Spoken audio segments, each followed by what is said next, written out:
Okay बच्चों, तो चलिए मैं आपको अब तक पढ़ा चुका हूँ work done bye constant force, variable force, potential energy, kinetic energy और वर्क एनर्जी थ्योरम। यहाँ तक मैं पढ़ा चुका हूँ आपको। और इसके आगे आपको पढ़ना है फिर से एक बार पोटेंशियल एनर्जी। ठीक है ना। पोटेंशियल एनर्जी मैं पहले पढ़ा चुका हूँ आपको।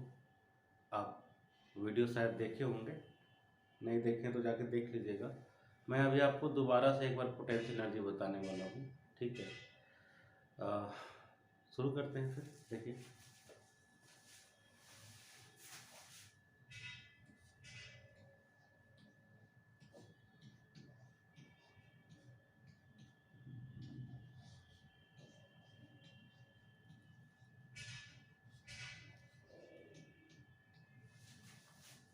तो मैं आपको बताया था कि पोटेंशियल एनर्जी क्या होता है। एनर्जी ड्यू टू स्टेट, जिस भी स्टेट में जहाँ कहीं भी कोई चीज़ रखा हुआ हो। रखा हुआ हो का मतलब है कॉन्फ़िगरेशन, अरेंजमेंट, ओरिएंटेशन, या इसको आप स्टेट कह सकते हैं। जिस भी स्टेट में जहाँ भी रखा हुआ है, बस रखे होने के कारण पोटेंशियल एनर्जी होता है। ये मैं आपको ऑलरेडी पढ़ा चुका हूँ। जैसे एक किताब टेबल पे रखा है तो, अलमीरा में रखा है तो, ग्राउंड पे रखा है तो बस हाइट की वजह से इसमें क्या होता है, पोटेंशियल एनर्जी। एक स्प्रिंग है, अगर वो अपने नेचुरल स्टेट में है तो कोई एनर्जी नहीं, खींच दिया, स्ट्रेच कर दिए तो पोटेंशियल एनर्जी आ जाता है। या कंप्रेस कर दीजिएगा तो भी पोटेंशियल एनर्जी आ जाता है कि नहीं। मान लीजिए दो चार्जेज हैं, प्लस प्लस, उनमें क्या होता है, रिपल्सन। अगर वो दोनों इन्फिनिटी पे है तो कोई पोटेंशियल एनर्जी नहीं है। अगर उन दोनों को करीब लाया जाए, प्लस प्लस चार्जेस को, तो उसमें क्या आ जाता है, सिस्टम में पोटेंशियल एनर्जी आ जाता है। ठीक है ना। मैग्नेट के साथ भी है। मान लीजिए दो नॉर्थ नॉर्थ पोल है, रिपल्सन होता है। दोनों अगर इन्फिनिटी पे है तो कोई एनर्जी नहीं। अगर दोनों को पास में ले आइएगा तो फिर पोटेंशियल एनर्जी आ जाएगा। ठीक है ना। तो बस स्टेट की वजह से, स्टेट का मतलब कॉन्फ़िगरेशन, ओरिएंटेशन, अरेंजमेंट, कुछ भी कर लीजिए आप। बस रखे होने के कारण पोटेंशियल एनर्जी जो होता है, मतलब जो एनर्जी होता है उसको क्या बोलते हैं, पोटेंशियल एनर्जी। ठीक है ना। तो ये मैं ऑलरेडी पढ़ा चुका हूँ कि energy poses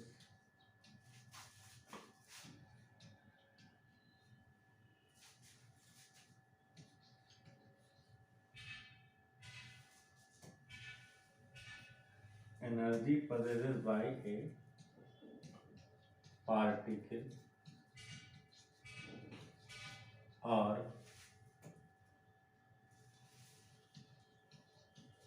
system of particle. मैं एसओपी लिखता हूँ, मतलब system of particle. Energy possessed by a particle or a system of particle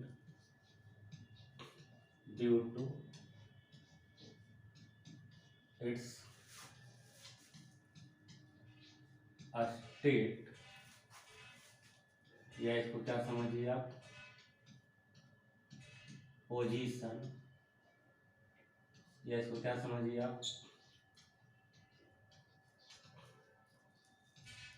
arrangement, या आप इसको क्या समझ सकते हैं, configuration,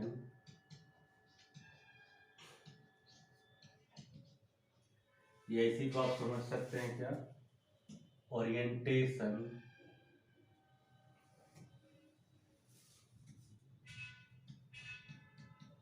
orientation.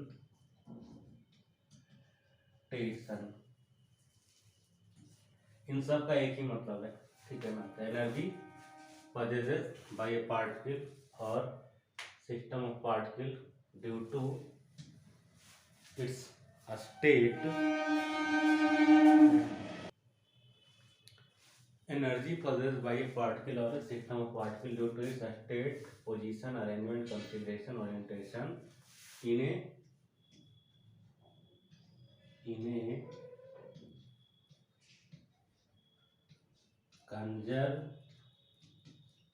conservative force field।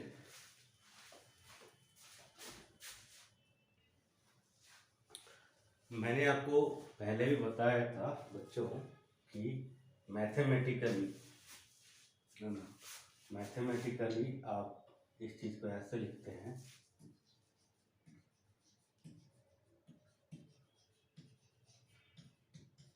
Mathematically change in potential energy जो था, पोटेंशियल एनर्जी का सिंबल यू होता है, change in potential energy is equal to, मैंने आपको पढ़ाया था, निगेटिव वर्क डन, ये मैंने आपको पढ़ाया हुआ है।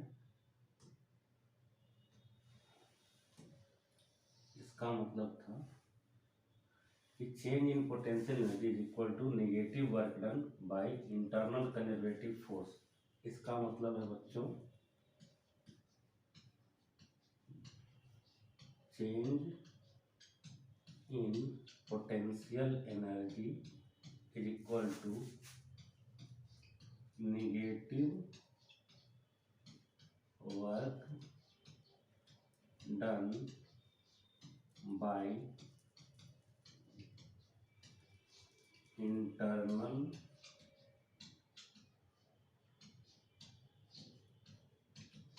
Conservative force. उदाहरण के लिए, एग्जाम्पल के लिए मैं आपको पढ़ा चुका हूँ कि कंजर्वेटिव फोर्स में हम क्या क्या लेते हैं। आप कंजर्वेटिव फोर्स में लेते हैं ग्रेविटेशनल फोर्स mg, या आप ले सकते हैं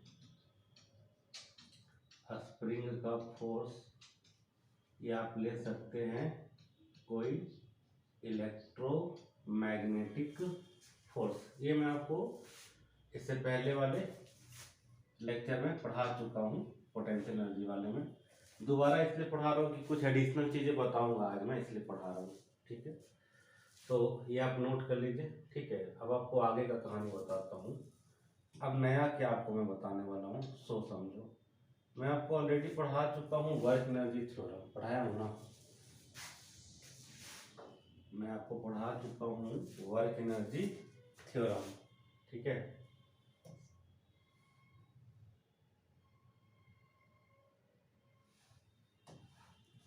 तो वर्क एनर्जी थ्योरम जो मैं आपको पढ़ाया हूँ उसके हिसाब से मैं कुछ आपको बताता हूँ। देखो,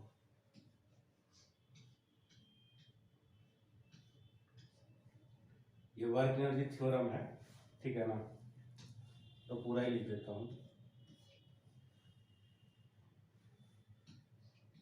वर्क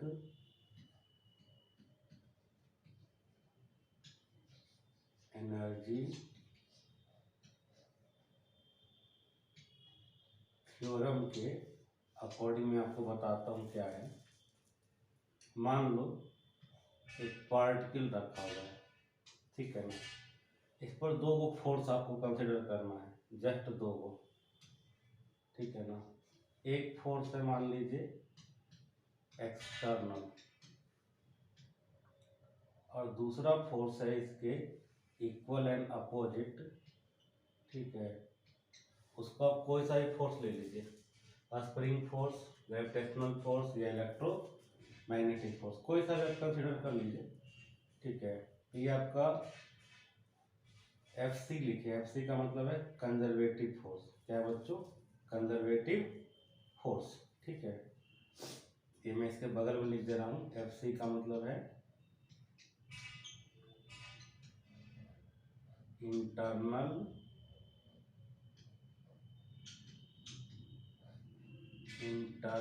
कंजर्वेटिव फोर्स है ये, ठीक है। अब अगर आप इस पे वर्क एनर्जी थ्योरम अप्लाई करते हैं, ठीक है, तो होगा क्या, मैं आपको सिखाया था work done by all the forces. तो work done by all the forces में एक फोर्स क्या हो जाएगा, वर्डन बाय कंजर्वेटिव फोर्स, अब प्लस क्या आ जाएगा, work done by the external force, ठीक है, is equal to change in kinetic energy. आपको कई बार इस तरीके का वर्ड मिलेगा किताब में, स्लो मूवमेंट, स्लो चल रहा है कोई, ठीक है, तो स्लोली अगर कोई मूव करता है ना, तो मान के चलना है आपको कि उसमें काइनेटिक एनर्जी में कोई चेंज नहीं आएगा, ठीक है ना। तो बच्चों स्लोली मूवमेंट के केस में आप याद रखेंगे, स्लो मूवमेंट करा तो काइनेटिक एनर्जी में कोई चेंज वेंज नहीं आएगा, कोई गेन भी नहीं आएगा, ठीक है ना। स्लो मूवमेंट का मतलब समझिएगा इनिशियल एनर्जी और फाइनल एनर्जी दोनों ही क्या होगा, काइनेटिक वाला 0 होगा, ठीक है ना। तो आप लिख सकते हैं work done by the conservative force and plus work done by the external force is equal to 0, ठीक है। अब यहाँ से आपको क्या पता चल रहा है कि वर्क डन एक्सटर्नल क्या हो जाएगा, नेगेटिव ऑफ WC। देखिए आपको यहाँ से पता चल रहा है बच्चों, work done by the external force equal to negative work done by the conservative force. और ये देखिए आपको बताया मैं ऊपर, ध्यान से देखिए कि -WC का मतलब क्या होता है, डेल्टा यू, ठीक है ना। यानी कि वर्क डन एक्सटर्नल जो है वो किसके बराबर आ गया आपका, डेल्टा यू के बराबर आ गया। तो ये बहुत ही इम्पोर्टेंट फार्मूला है, आप ध्यान रखिएगा कि work done by the external force equal to क्या होता है, डेल्टा यू होता है। कब, जब आप इस तरीके का बात करें स्लो प्रोसेस, ठीक है ना। स्लो प्रोसेस का बात करेंगे, स्लो मूवमेंट का बात करेंगे तो work done external equal to क्या आ जाता है बच्चों, डेल्टा यू आ जाता है, ठीक है। तो यहाँ तक आप पॉज करके ना बच्चों नोट कर लीजिए, फिर आपको हम आगे का कहानी बतलाते हैं, ठीक है।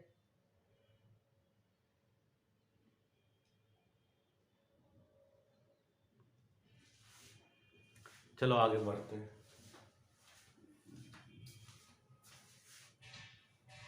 तो अभी अभी मैंने आप लोगों को सिखा दिया बच्चों कि डेल्टा यू है ना, डेल्टा यू का मतलब क्या है, negative work done by internal conservative force, ठीक है। डेल्टा यू का मतलब क्या होता है बच्चों, U final minus U initial is equal to -WC, ठीक है ना। आप माइनस साइन अगर इधर भेज देते हैं सपोज, तो आप ऐसा भी लिख सकते हैं कि work done by the conservative force is equal to क्या आ जाएगा, U initial minus U final, ठीक है।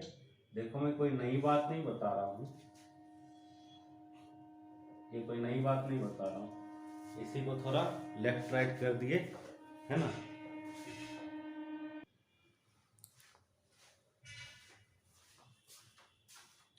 इसी की तरह मैं आपको एक दूसरी बात भी बतला सकता हूँ बच्चों। जस्ट अभी अभी हमने बात करा था work done by external agent,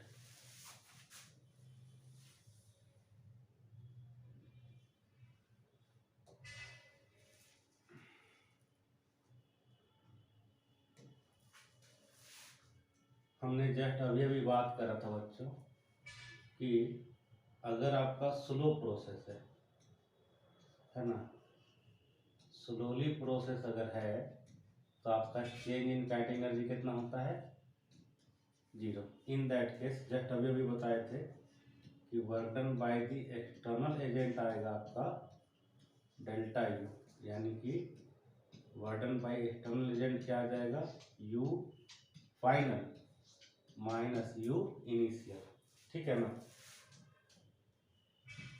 आप ध्यान से समझ लीजिए और वीडियो को पॉज करके नोट कर लीजिए। कंजर्वेटिव फोर्स का वर्डन होता है initial potential energy minus final potential energy, जबकि एक्सटर्नल वाले का वर्डन क्या होता है, final potential energy minus initial potential energy. वो भी कब, ये बार बार ध्यान रखिए, कब, जब आप किसका बात करें, स्लो मूवमेंट का बात करिएगा तब, ठीक है ना। स्लो मूवमेंट पे ये फार्मूला वैलिड है, ये हमेशा वैलिड है, इसमें कोई दिक्कत नहीं है, ठीक है ना। ये हमेशा वैलिड रहेगा, ये सिर्फ स्लो प्रोसेस वाले में, ठीक है। इसके अलावा मैं आपको और क्या नया बताने वाला हूँ।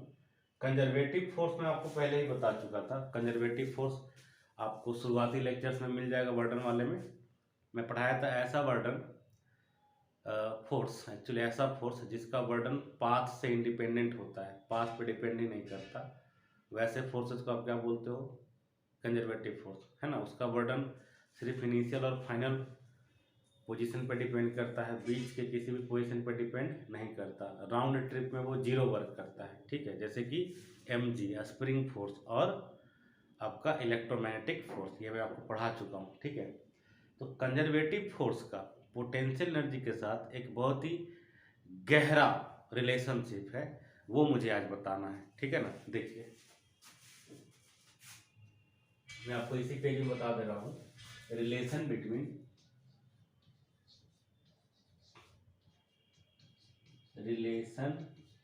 ये मैंने बिटवीन लिखा हुआ है, relation between conservative force and potential energy, ठीक है। तो आइए इसको हम लोग समझते हैं।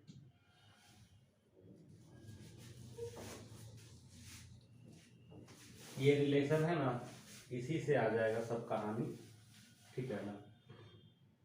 देखिए इसको डिफरेंशिएट अगर कर देते हैं, इस दोनों को क्या कर दें, डिफरेंशिएट, तो आप इस चीज को क्या लिख सकते हैं, du लिख सकते हैं। तो du लिखिएगा तो ये क्या आ जाएगा,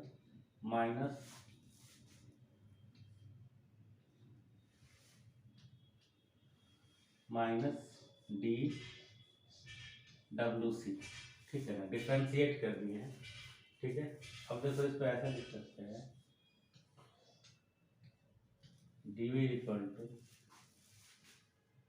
माइनस, ये मैं आपको पढ़ा चुका हूँ, वर्कमैन का बेसिक फार्मूला है ना, एफ डॉट डी आर, तो कोई दिक्कत नहीं।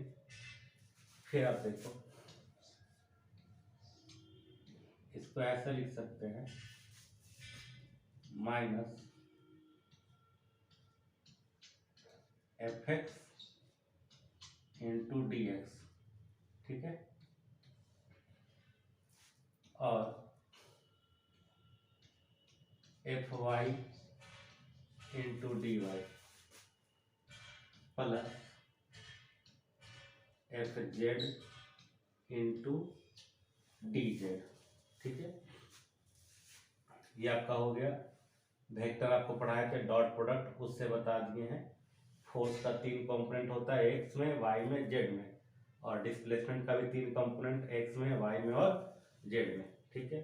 अब आपको बताते हैं कि फोर्स को आप कैसे लिखेंगे, ठीक है। अगर आपको लिखने का मन है force in the X direction, ठीक है, तो force in the X direction को आप ऐसे लिखिएगा, इसको डेल पढ़ते हैं, डेल यू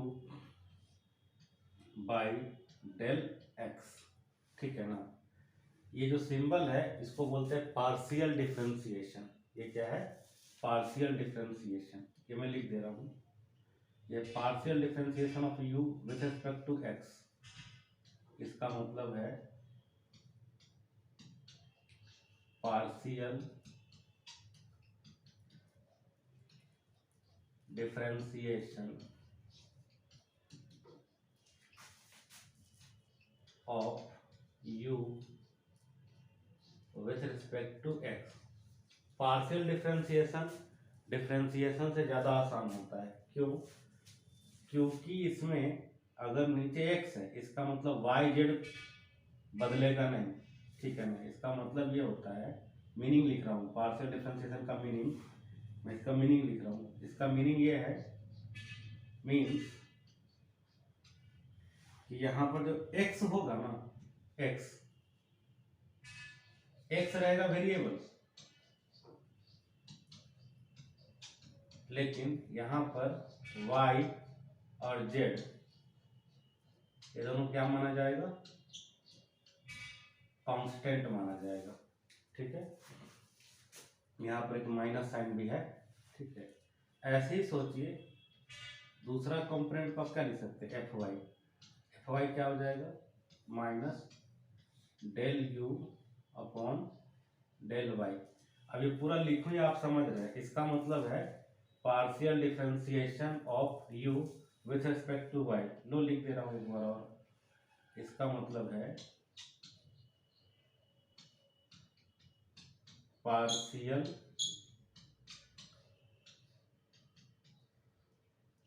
डिफरेंशिएशन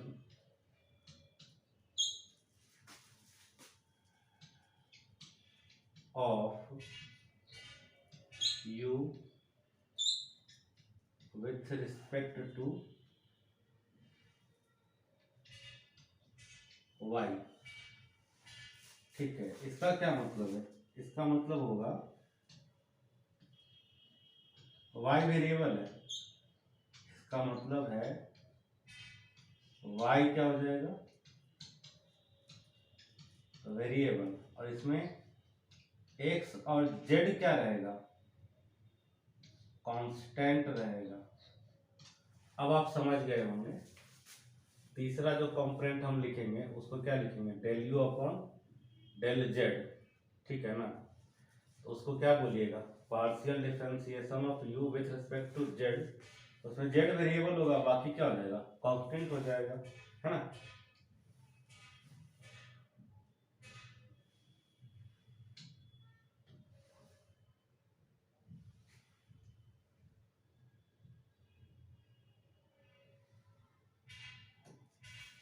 मैं यहाँ पे लिख दे रहा हूँ एफ जेड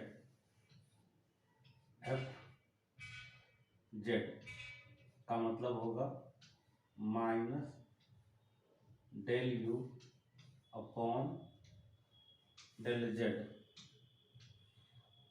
ठीक है? उसका मतलब क्या होगा? इसका मतलब रहेगा पार्शियल डिफरेंशिएशन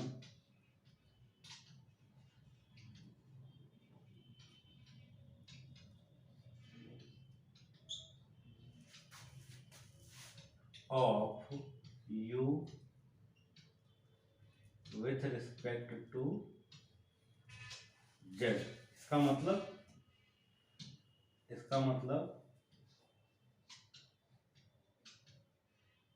z वेरिएबल होगा, तो इसका मतलब होता है कि z क्या होगा? वेरिएबल, जबकि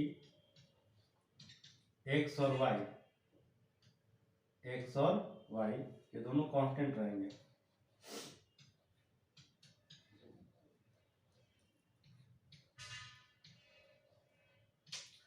तो पोटेंशियल एनर्जी के फर्स्ट वाले लेक्चर में ये वाला चीज हम नहीं बताए थे, ठीक है? सोचे थे इसको दूसरे वाले वीडियो में कवर करेंगे। तो ये आपके सामने मैंने बता दिया, relation between conservative force and the potential energy, ठीक है ना? तो जो कंजर्वेटिव फोर्स है आप देख सकते हैं वो क्या है? चेंज इन पोटेंशियल एनर्जी का निगेटिव डेरिवेटिव आ रहा है ना? इस बात को लैंग्वेज में भी लिख सकता हूँ मैं। यहाँ पर आपने क्या सीखा? यहाँ पर आपने ये सीखा कि जो भी कंजर्वेटिव फोर्स होता है ना वो पोटेंशियल एनर्जी का क्या होता है? Negative differentiation. ये मैं लिख दे रहा हूँ, conservative force is negative derivative माने differentiation, negative derivative of potential energy, ठीक है ना बच्चों? अब आप इस वीडियो को पॉज करके पूरा नोट कर लीजिए, इस पर न्यूमेरिकल बनता है बच्चों, ठीक है? नोट कर लीजिए।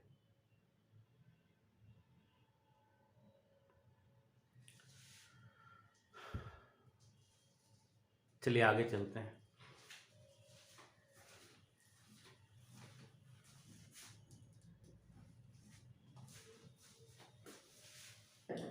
तो अभी अभी हमने देखा कि D U is equal to क्या लिखा हुआ है? Minus F dot D R, ठीक है? अगर आपको टोटल पोटेंशियल एनर्जी चाहिए, क्या चाहिए? Total change in the potential energy, तो आप इसको करना इंटीग्रेट करना। ये फोर्स कौन सा वाला है? ये फोर्स है कंजर्वेटिव, ठीक है? तो यदि आप ऐसा करेंगे, ठीक है, तो मान लीजिए इसका इनिशियल पोजीशन क्या हो जाएगा आर आई, और इसका फाइनल पोजीशन क्या होगा आर एस। ये लिमिट लगाना होगा, और यहाँ भी ये पोटेंशियल एनर्जी क्या हो जाएगा इनिशियल, और ये क्या हो जाएगा फाइनल, ठीक है ना।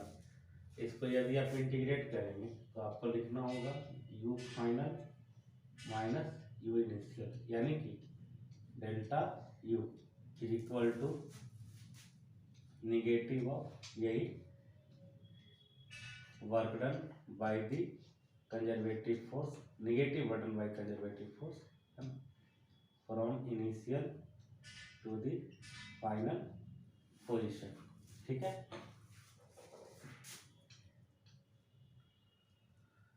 इसमें अगर आप इसको आगे बढ़ाना चाहें तो दो तरह का बात हो सकता है, ठीक है ना।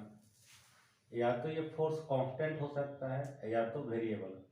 कांस्टेंट रहेगा तब तो खैर चुपचाप बाहर आ जाएगा, लेकिन अगर वेरिएबल रहेगा तो फिर वही आपको इंटीग्रेट करना पड़ेगा, ठीक है ना। तो मैं यहाँ से आपको दो रास्ते दिखा देता हूँ, देखो।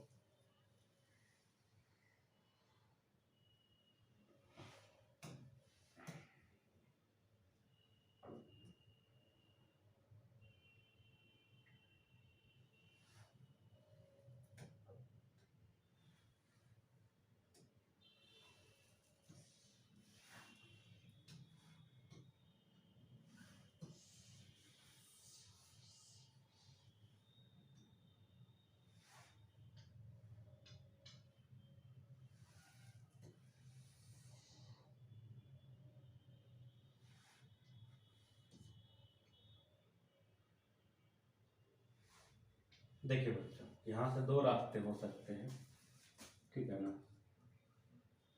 यदि आपका फोर्स वेरिएबल है, ठीक है ना, तो भाई तीन पार्ट में आप जाइए, है ना। इंटीग्रेशन अभी कुछ देर पहले बताए थे लास्ट पेज में, एफ एक्स डी एक्स, है ना, और एफ वाई डी वाई और एफ जेड डी जेड, ठीक है।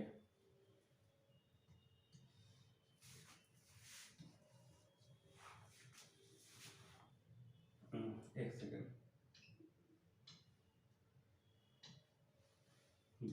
यहाँ पे लगाना है, तीनों के आगे माइनस साइन है। तो देख लो, इसका कैलकुलेशन आप ऐसे करना, कब, जब आपका कंजर्वेटिव फोर्स क्या रहे वेरिएबल, ठीक है। ऐसा भी संभव है कि आपका जो कंजर्वेटिव फोर्स है ना वो कांस्टेंट रहेगा। तब कांस्टेंट रहेगा तब तो हेडक दूर, इसको सीधे सीधे आप बाहर निकाल दीजिएगा, है ना। तो बाहर निकाल दीजिएगा तो जो आपका डेल्टा यू है, डेल्टा यू इक्वल टू क्या आ जाएगा negative of conservative force dot product रहेगा इंटीग्रल डी आर वेक्टर, कहाँ से कहाँ, इनिशियल पोजीशन वेक्टर से फाइनल पोजीशन वेक्टर। इसको आप इंटीग्रेट करके वैल्यू पुट कर दीजिएगा लिमिट, तो ये आ जाएगा माइनस ऑफ कंजर्वेटिव फोर्स और R final vector minus R initial vector. आप इसको चुपचाप डेल्टा आर भी लिख लीजिएगा, एफ डॉट डेल्टा आर, ठीक है। तो यहाँ पर मैं क्या करता हूँ, थोड़ा सा और कुछ लिख देता हूँ।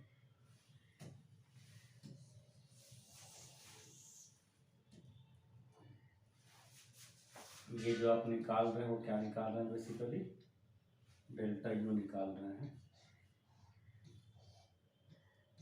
तो देख लीजिए, चेंज इन पोटेंशियल एनर्जी को आप, है ना, अगर वेरिएबल फोर्स रहेगा तो इस तरीके से इंटीग्रेट करके निकालेंगे, आगे माइनस साइन है। और अगर आपका ये फोर्स कांस्टेंट है तो चुपचाप ये कर दीजिएगा minus F C into delta R vector, ठीक है बच्चों। इसके पहले वाले में हम आपको फोर्स का कैलकुलेशन बताए थे, इस वाले में आपको पोटेंशियल एनर्जी कैलकुलेट करना बता दिए हैं। अगर आपको कंजर्वेटिव फोर्स के बारे में दिया हुआ रहेगा तब। ठीक है, आप वीडियो को पॉज करके नोट कर लीजिए बच्चों।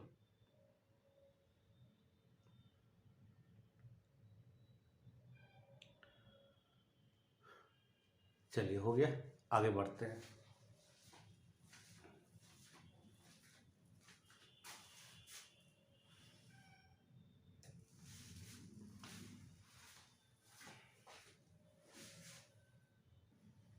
चलिए बच्चों, आपको हम अब आगे बतलाते हैं। तो हमने अभी अभी जस्ट बात किया है बच्चों कि D U is equal to क्या है, minus F dot D R. इसको आप ऐसे भी तो लिख सकते हैं ना, माइनस एफ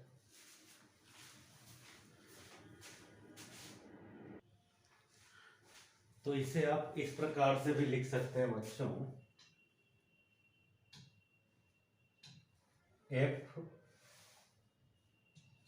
डी आर और कॉस थीटा।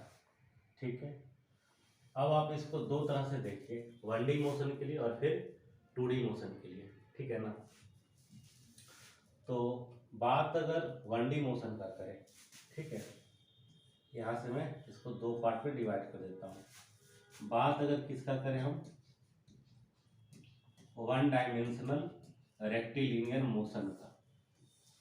ठीक है, तो उस केस में क्या होता है, आपका फोर्स और आपका डिस्प्लेसमेंट एक ही डायरेक्शन में होगा, पैरेलल होगा।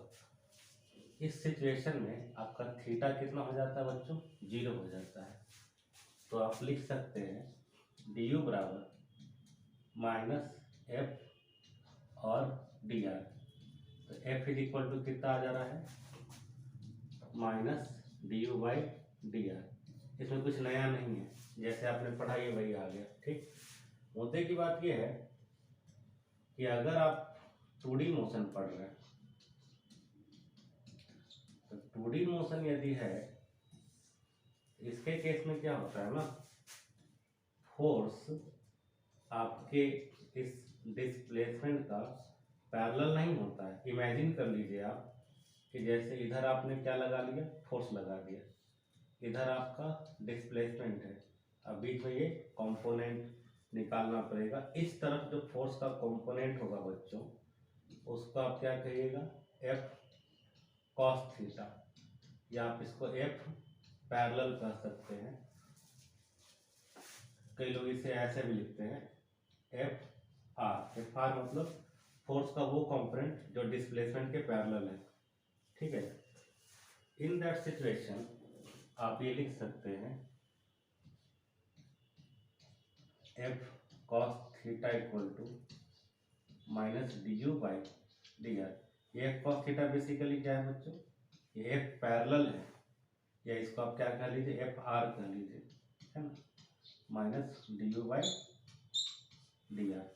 ठीक है, तो D U by D R हर जगह आ रहा है, तो ध्यान ये रखना है कि फोर्स का ये वो कंपोनेंट होता है जो डिस्प्लेसमेंट के पैरेलल रहता है। ठीक है ना, आप इसको पॉज करके बच्चों नोट कर लीजिए। ठीक है,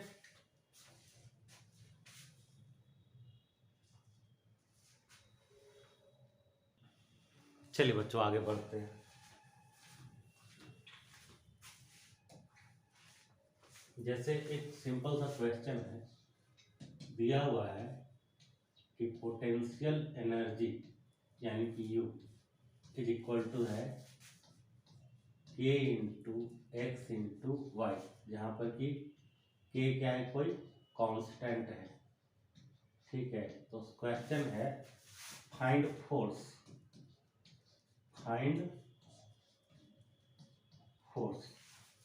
तो बहुत ही आसान है इसका जवाब, अभी अभी हमने बात करा था, जो फोर्स होगा कंजर्वेटिव फोर्स ही निकलेगा ना इससे। इसमें कितना कंपोनेंट होगा, एफ एक्स, एफ वाई और एफ जेड। ठीक है ना, इसमें आप क्या लगा दीजिए, आई कैप, जे कैप और के कैप। जेड निकलेगा नहीं, दिख रहा है क्योंकि फंक्शन में जेड है नहीं, बट कोई नहीं। देखो अभी अभी मैं आपको सिखाया था F X equal to minus of del U by del X, यही सिखाया था ना। आप ये देखो, u की जगह आप क्या लिखोगे, k into X into Y, और डिवाइड बाई क्या लिखोगे, डेल एक्स। मैं आपको सिखाया था डेल एक्स लिख दिया मतलब x वेरिएबल है, बाकी कांस्टेंट, यहाँ पे y कांस्टेंट होगा तो बाहर कर दो, ये आ जाएगा माइनस k इंटू वाई, ठीक है। और बाकी वैसी है जैसे था, del X by del X, X का डिफ्रेंसिएशन ये तो 1 आ जाएगा, ठीक है ना, ये आ गया माइनस के वाई, ठीक है।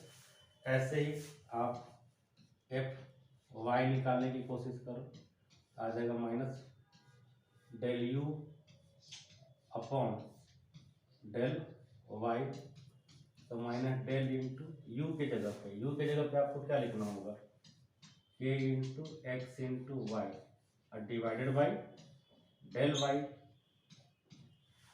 यहाँ पर y वेरिएबल होगा, बाकी सब कांस्टेंट, ठीक है ना, तो सबको बाहर कर दो, तो माइनस के और x हो गया बाहर, बाकी बच गया del Y upon del Y, ठीक है। इसका वैल्यू 1, ये आ गया माइनस के एक्स, ठीक है।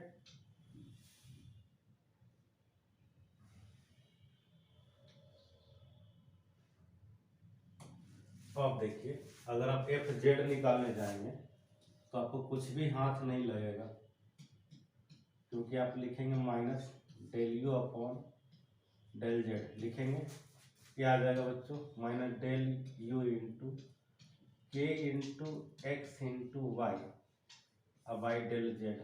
आप ये देखिए, इसमें तो सब कॉन्स्टेंट है, क्योंकि यहाँ वेरिएबल सिर्फ जेड होगा, तो इसका डिफ्रेंशिएशन कितना आ जाएगा, 0। तो इस प्रकार से आपको फोर्स मिल चुका है। आप ऐसे लिखेंगे एफ एक्स की जगह पे ये आ जाएगा माइनस के into Y I cap, F Y की जगह पर ये आ जाएगा माइनस के एक्स इंटू जे कैप, और जेड एक्सिस में कोई फोर्स नहीं है। इस तरीके से आप कंजर्वेटिव फोर्स डिराइव कर सकते हैं, अगर आपके पास पोटेंशियल एनर्जी का फंक्शन दिया हुआ रहता है तब, ठीक है बच्चों। पॉज करके वीडियो नोट कर लीजिए।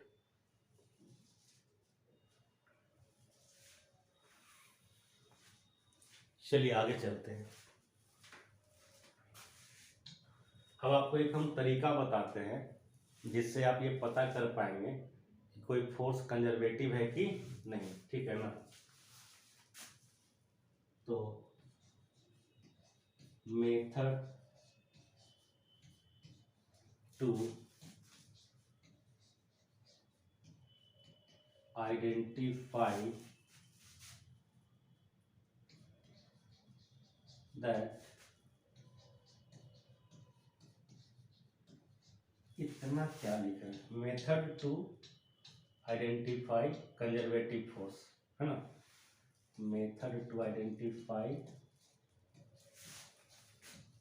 Conservative force. एक फोर्स कंजर्वेटिव है कि नहीं, ये जानने के लिए आपको क्या करना चाहिए। तो मान लीजिए कोई फोर्स है ना, जो कि एक्स वाई और जेड पे डिपेंडेंट है। ये फोर्स फंक्शन है किसका, एक्स का, वाई का और जेड कोऑर्डिनेट का, ठीक है ना।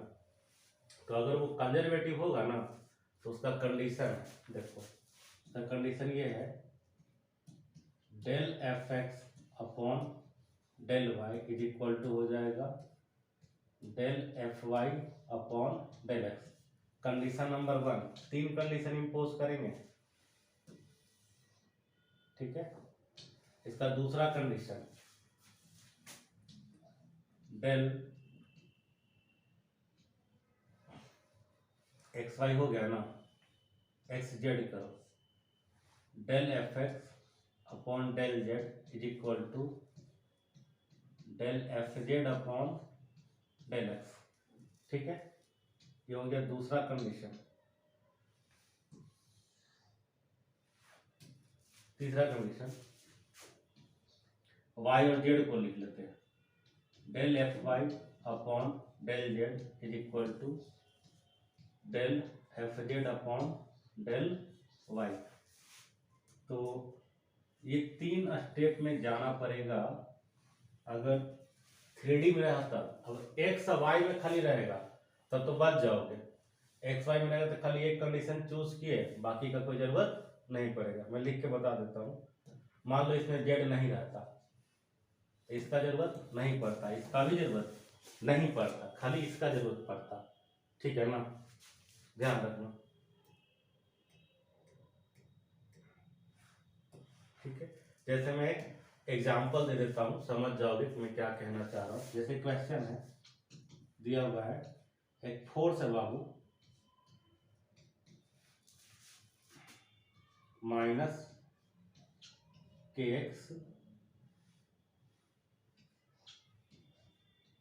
जे कैप और minus K Y I cap. सवाल है check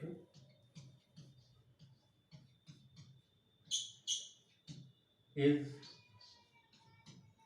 it a conservative force.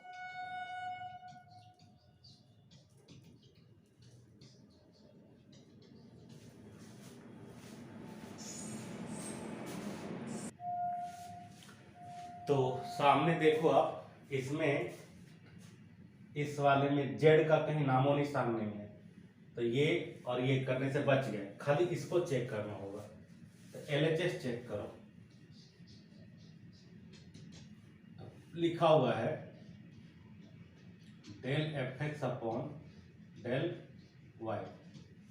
तो डेल एफ एक्स फोर्स का एक्स कंपोनेंट कौन होगा, ये वाला होगा। तो लिखोगे minus K Y upon del Y. अब तुमको पता है इसमें वाई वेरिएबल होगा, बाकी कांस्टेंट होगा, तो के को बाहर कर दो, ये हो जाएगा del Y upon del Y. ये कट के 1 आ जाएगा ना, डेल वाई कटेगा, ये कितना आ गया, माइनस के आ गया। ठीक है, ऐसे ही दूसरा काम करेंगे हम लोग, है ना।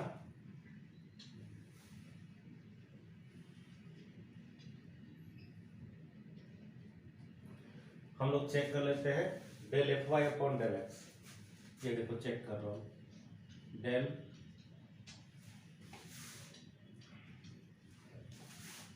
Del F Y upon del X.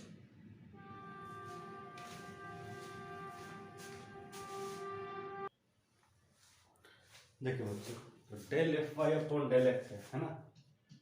तो डेल एफ वाई फोर्स का वाई कंपोनेंट ये रहा, minus K x by del x. यहाँ पर माइनस के कांस्टेंट होगा, है ना, बाकी बच गया del X by del X. तो डेल एक्स से डेल एक्स क्या हो जाएगा, कट जाएगा ना। तो देखो, आप देख सकते हो इसका LHS और इसका RHS आपस में बराबर है, यानी कि yes it is a conservative force, है ना। क्या हो जाएगा, yes it is a conservative force. ठीक है ना। तो मुझे ये बताना था कंजर्वेटिव फोर्स और पोटेंशियल एनर्जी का रिलेशन, इसलिए मैंने ये दूसरा वीडियो बनाया है पोटेंशियल एनर्जी पे। ठीक है, चलो बच्चों, आप लोग पॉज करके इसको नोट कर लो बच्चों।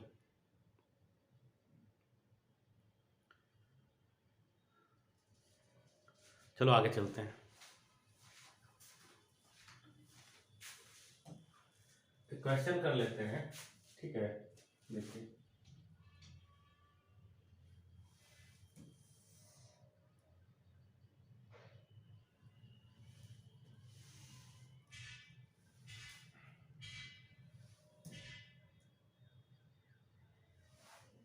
मान लीजिए ये एक्स एक्सिस है और ये वाई एक्सिस है।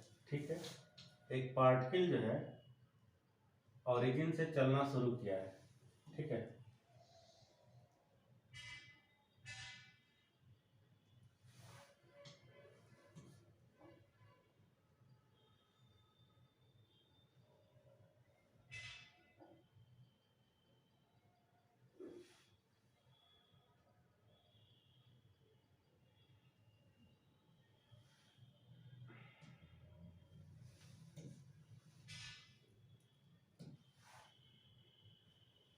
तो मान लीजिए कि कोई एक पार्टिकल जो है वो यहाँ से चलना शुरू किया इस पॉइंट से 0 0 कोऑर्डिनेट से, और वो इस पाथ पे चला, ठीक है, और चलते चलते वो यहाँ पहुँचा इस पॉइंट पे, ठीक है।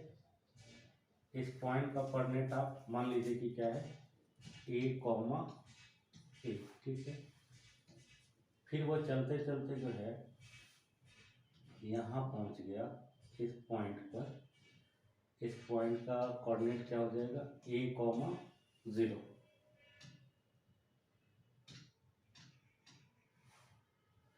मतलब ये ऊंचाई भी A ही दिया हुआ है, मतलब एक सेकंड मिस्टेक कर दिया, रुको।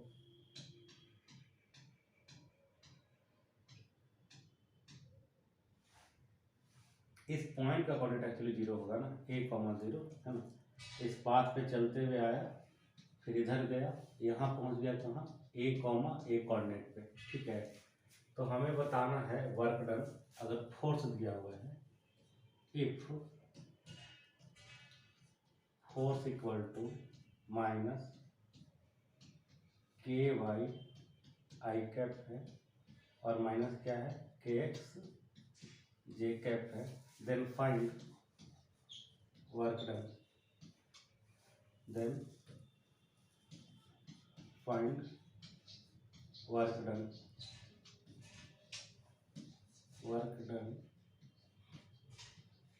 Bye this force. इस फोर्स का भी हमें वर्क डन बताना है, ठीक है। तो देखो अभी हमने चेक किया था कि ये क्या एक कंजर्वेटिव फोर्स है, ठीक है ना। तो कंजर्वेटिव फोर्स अगर है तो एक बात क्लियर समझ लीजिए कि इसका वर्क डन क्या होगा, पाथ से इंडिपेंडेंट होगा, ठीक है ना। तो इसको बनाने का 3 तरीका है, ठीक है। तो अगर आप ये श्योर हैं कि ये कंजर्वेटिव है तो बड़ा जल्दी शॉर्टकट में बन जाएगा। तो क्योंकि अभी हम कुछ देर पहले प्रूव कर दिए थे, ठीक है ना, कि ये कंजर्वेटिव है। तो कंजर्वेटिव मानते हुए अगर हम ये देखें तो हमको इस पास से और इस पास से कोई मतलब नहीं होना चाहिए, हमको सीधे सीधे मतलब होना चाहिए किससे, इनिशियल से और फाइनल से, यानी कि हम इसका बात करेंगे, ठीक है ना। ये मैं लिख रहा हूँ एज वी नो, क्योंकि हम ये समझ रहे हैं, as we know force is conservative, force is conservative. तो इसको पाथ से कोई मतलब नहीं होता है, ठीक है। तो work done by conservative force क्या होता है, पाथ इंडिपेंडेंट होता है ना। Work done by conservative force is path independent, path independent होता है, ठीक है ना। तो हमको क्या मतलब है कि ये इस रास्ते पे गया है, इस रास्ते पे गया है, हम बस यही देखेंगे कि इनिशियल पॉइंट क्या है और फाइनल पॉइंट क्या है, बाकी हमको कोई मतलब नहीं है। तो बस आंसर आने वाला है W बराबर, हम ये लिख देते हैं F डॉट dr का इंटीग्रेशन। क्यों, क्योंकि ये फोर्स वेरिएबल है ना, ये फोर्स कांस्टेंट नहीं है, ये बदल रहा है x और y के साथ, इसलिए अब आप इसको जानते ही क्या लिख सकते हैं, आप इसको लिख सकते हैं fx dx और प्लस fy dy, है ना। तो w बराबर आ जा रहा होगा, fx के जगह पे आप क्या लिखने वाले हैं, आप fx के जगह पे लिखने वाले हैं माइनस kx dx, और fy की जगह पर भी आप क्या लिखने वाले हैं, माइनस, एक सेकेंड कुछ गड़बड़ कर दी है, fx मेरा ky है जी, fx मेरा क्या है, ky dx होगा, अब ठीक है। और ये हो जाएगा माइनस kx इंटू dy, ठीक है। देखिए अब इसको इंटीग्रेट जो आगे करेंगे इसका दो तरीका है। पहले फर्स्ट तरीका बताता हूँ। आप ये देखो, ये यहाँ से यहाँ का जो लेंथ है वो a है और यहाँ से यहाँ का जो लेंथ है वो भी a है, तो परपेंडिकुलर और बेस सेम है, तो ये एंगल कितना आ जाएगा, 45 डिग्री आ जाएगा। बिल्कुल आ जाएगा। आप लोग पढ़े हैं y = mx, पढ़े हैं ना। m मतलब स्लोप, स्लोप यानी कि tan 45, tan 45 1 होता है। तो यहाँ से आ गया कि y बराबर क्या आ रहा है, x। और अगर आप इसको डिफ्रेंशिएट करेंगे तो आपको मिल जाएगा dy बराबर dx। तो यानी कि जो x है वही y है, जो dy है वही dx है। अब बड़ा आसानी से इंटीग्रेट हो जाएगा। आप ये देखो, x का लिमिट कहाँ से कहाँ गया है, 0 से, और y का भी लिमिट कहाँ से कहाँ गया है, 0 से a ही गया है। ठीक है, मन करे तो अभी पुट कर दो, या चाहो तो लास्ट में भी पुट कर सकते हो, वो कोई बड़ा इश्यू नहीं है। ठीक है, तो देखो वर्डन आ जाएगा बहुत आसानी से। आप पूरे चीज़ों को या तो x में कन्वर्ट कर लो या y में कन्वर्ट कर लो। ठीक है ना, क्योंकि मैंने बता दिया x = y, चलो x में कन्वर्ट कर देते हैं। ठीक है, तो y को क्या लिख देते हैं हम, -k × x dx 0 से a। ठीक है, ऐसे ही इसको भी लिख देते हैं -k × x × dx। लो देखो दोनों सेम आ गया। अब बड़ा आसानी से इंटीग्रेट हो जाएगा जी। आप जान ही रहे हो इसका इंटीग्रेशन कितना आएगा, -k × x² / 2। ठीक है ना, लिमिट है हमारे पास 0 से लेकर a तक, और ये चीज़ें दो बार हो रही है ना, इसलिए इंटू क्या कर दो, 2 कर दो। अभी 2 से 2 क्या हो रहा है, कैंसिल हो रहा है। यहाँ पे लिमिट सब्स्टिट्यूट कर दो तो आंसर आ जाएगा -k × a²। तो ये है जी बच्चों वर्क डन। ठीक है ना, जो कि हमने इस कंसेप्ट से बनाया कि भाई फोर्स क्या है, कंजर्वेटिव। तो कंजर्वेटिव फोर्स है अगर, तो हम डायरेक्ट इनिशियल से कहाँ चले जाते हैं, फाइनल। बीच में क्यों फंसे, है कि नहीं। तो आप इसको नोट कर लीजिए। ठीक है बच्चों, पॉज करके नोट कर लीजिए। हो गया बच्चों, नोट कर लिया आप लोग। मैं आपको इसी चीज़ को बनाने का एक दूसरा भी तरीका बता सकता हूँ। ये तो पहला तरीका हो गया, आप नोट कर लिए। अब आपको दूसरा तरीका बताता हूँ। देखो,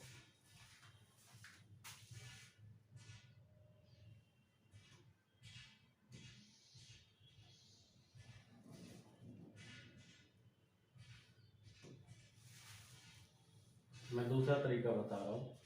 मान लीजिए आपके पास कुछ दिया हुआ है x × y, इसको अगर आप डिफ्रेंशिएट करते हैं, ठीक है ना, तो प्रोडक्ट रूल लगेगा। प्रोडक्ट रूल में क्या होता है, एक बार x का डिफ्रेंशिएशन नहीं हुआ तो y का डिफ्रेंशिएशन क्या हो जाएगा, dy। एक बार है ना y का डिफ्रेंशिएशन नहीं होगा तो x का डिफ्रेंशिएशन क्या हो जाएगा, dx। ठीक है, तो ये एक कंसेप्ट है जो कि आपको इस्तेमाल करना पड़ेगा। अब ध्यान से देखो, जब वर्क निकाल रहे हो उसमें ऐसा ही कुछ खेल हो रहा है। वर्क = आप ध्यान से देखो, इसमें -k कॉमन है, इसमें -k कॉमन है, कॉमन ले लो उसको आप। तो -k ले लोगे कॉमन। अब जो बच रहा है उसको देखो ध्यान से, एक है इंटीग्रेशन y dx और एक है इंटीग्रेशन x dy।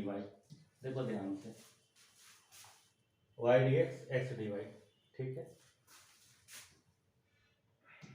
आप यदि यहाँ पे इंटीग्रेशन लगा देते हो तो आप देखो ये चीज और ये चीज सेम नहीं है क्या, बिल्कुल सेम है भाई, बिल्कुल सेम है। तो आप इसको लिख लो -k × integration d of x × y। मतलब ये इतना बड़ा टर्म छोटा सा टर्म बन गया बस। अब ये तो आप जान ही रहे हो, d क्या है, कुछ हो रहता है तो उसका इंटीग्रेशन आ जाता है सीधे सीधे, जैसे आपको पढ़ाया हूँ। Integration dx is x, integration dy is y, integration dt is t, integration dv is v। ऐसे कुछ भी रहे तो ऐसे इंटीग्रेशन dx y का मतलब x × y आ जाएगा। ठीक है, ये आपको समझाने के लिए बताया हूँ खाली।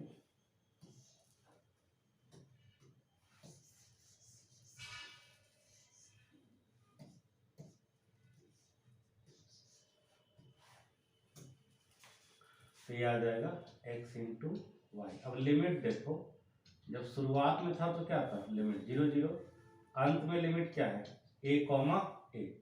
अब आप लिमिट पुट कर दो, देखो आपका फिर से आंसर आ जाएगा माइनस के इंटू ए स्क्वायर माइनस 0 का स्क्वायर, आंसर आ गया, देख लो, ठीक है ना। ये हो गया दूसरा मेथड इसी सवाल को बनाने का, ठीक है, नोट कर लीजिए।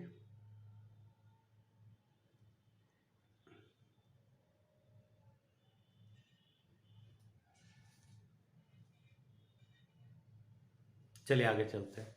इस सवाल को बनाने का एक तीसरा भी मेथड है, थर्ड मेथड, वो भी बता देते हैं। थर्ड मेथड इस बात पे डिपेंडेंट है कि मान लीजिए आपको नहीं पता है कि ये जो है ना ये कंजर्वेटिव फोर्स है, मान लीजिए, और आप ये पता भी नहीं करना चाहते हैं कि ये कंजर्वेटिव फोर्स है। अगर ऐसा है तो भी ये बन जाएगा, उसमें फिर आपको एक्चुअल पाथ पे ट्रैवल करना पड़ेगा, ठीक है ना। एक्चुअल पाथ पे आपको ट्रैवल करके जाना पड़ेगा, मतलब यहाँ से यहाँ जाइएगा और फिर यहाँ से यहाँ जाइएगा, तब निकलेगा। जैसे मान लीजिए इस पॉइंट को आपने क्या कह दिया है,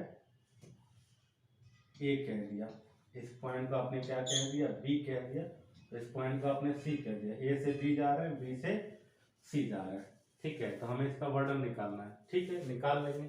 पहले ए बी पाथ पे चलिए, पहले चलिए आप ए बी पाथ पे। तो ए बी पाथ पे जो वर्क होगा आप ऐसे लिखिए, F x D x plus F Y D Y का इंटीग्रेशन, ठीक है। आपका एफ एक्स ध्यान से देखिएगा वो माइनस के वाई था इंटू डी एक्स, ठीक, और आपका एफ वाई जो है वो माइनस के एक्स है इंटू डी वाई। अब आप ये देखिए ए बी लाइन पे आप चल रहे हैं ना, ए बी लाइन पे वाई कोऑर्डिनेट लगातार क्या है, 0 है। तो आप ये समझिए कि ए बी लाइन पर वाई कोऑर्डिनेट हमेशा 0 है, ठीक है, और इसलिए वाई कोऑर्डिनेट में चेंज भी कितना आएगा, 0 आएगा। अब आपके सामने आंसर है ई भी 0, ई भी कितना हो जाएगा, 0 हो जाएगा, यानी कि ए बी पाथ पे कोई वर्क डन हुआ ही नहीं, ए बी पाथ के ऊपर कोई वर्डन हुआ ही नहीं। क्यों, क्योंकि भाई आपका y कोऑर्डिनेट भी क्या है, 0, और चेंज इन y भी कितना होगा, 0, तो 0 + 0 0, ठीक है। अब दूसरा, अब हमको पार्ट BC पे चलना है, ठीक है। तो BC पार्ट पे हमको वर्क चाहिए, फिर से यही चीज लिख दीजिए, integration f x D x plus integration f Y D y, ठीक है। आप ये समझिए कि अगर आप BC पाथ पे चल रहे हैं तो इस पे x बदलेगा क्या, इस पे x कदापि नहीं बदलेगा, ठीक है ना। तो इसमें क्या होगा, x का जो वैल्यू है वो a होगा, लेकिन चेंज इन x कितना होगा, 0, उस पे x नहीं बदलेगा, ठीक है। और इसमें y बदल रहा है, y बदल के 0 से a हो गया है, ठीक है। तो y का वैल्यू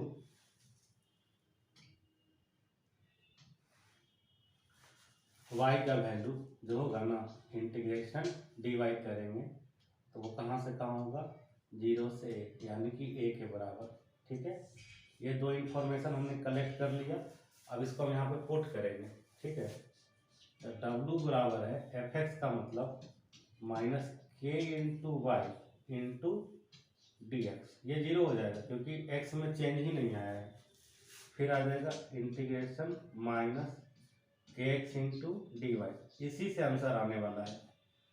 तो क्योंकि dx आपका dx कितना है, 0, तो ये भी खत्म, तो अंत में खाली इसको देखिए, इसी से आंसर आएगा माइनस के इंटू एक्स का वैल्यू कितना के बराबर है, a के बराबर है। अब बाकी आपने क्या लिख दिया, इंटीग्रेशन डी वाई, आप k और a को कर दीजिए बाहर, और इंटीग्रेशन डी वाई, लिमिट कहाँ से कहाँ, 0 से a, यानी कि a आंसर आ जाएगा। तो आपका आंसर आ गया माइनस के ए स्क्वायर। ये इसी सवाल को बनाने का तीसरा मेथड, जब आपको ये जानकारी ना हो और आप ये जानकारी पता करने में भी इंटरेस्टेड ना हो कि ये कंजर्वेटिव है भी कि नहीं, तो ऐसे भी बन सकता है, पाथ बाय पाथ तोड़ के ए से बी गए, बी से सी गए, आंसर देखिए वही आ रहा है, आंसर अलग नहीं आएगा। ठीक है, आपको मैंने इस सवाल का 3 तरीका बता दिया, आप नोट डाउन कर लीजिए पॉज करके।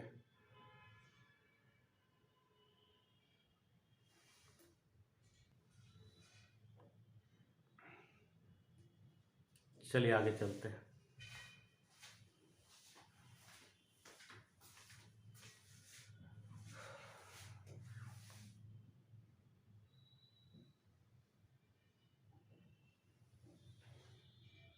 तो ये सवाल आपको हम 3 तरीके से बता दिए हैं, अच्छे से प्रैक्टिस कर लीजिएगा। ठीक है, चलते हैं आगे।